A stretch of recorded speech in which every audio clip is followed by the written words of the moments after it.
আজকে আমি ছোট ছোট চিংড়ি মাছ দিয়ে ফুলকপি আলু টমেটো দিয়ে মিক্স করে রান্না করব। আশা করি ভালো লাগবে আপনাদের। আসসালামু আলাইকুম ভিউয়ার্স, কেমন আছেন? আলহামদুলিল্লাহ আমি ভালোই আছি।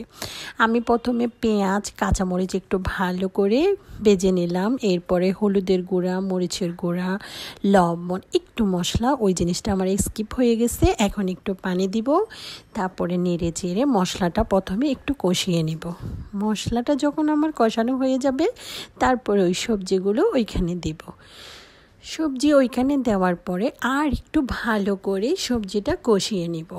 যত ভালো করে কষানো যায় তত খেতে সবজিটা মজা হবে। যখন সবজিটা কষানো হয়ে যাবে, তারপরে আমি ওখানে ঝোলের পানি অ্যাড করব। ঝোলের পানি অ্যাড করার পর ঢাকনা দিয়ে প্রায় 7-10 মিনিট রান্না করব। রান্না করার পর যখন আমার ফুলকপিটা সিদ্ধ হয়ে আসবে, এখন আমি ওখানে ধনিয়া পাতা অ্যাড করব। কি সুন্দর খুশবু, খেতেও অনেক মজা। আশা করি ভালো লাগবে। আজ এই পর্যন্ত, আল্লাহ হাফেজ।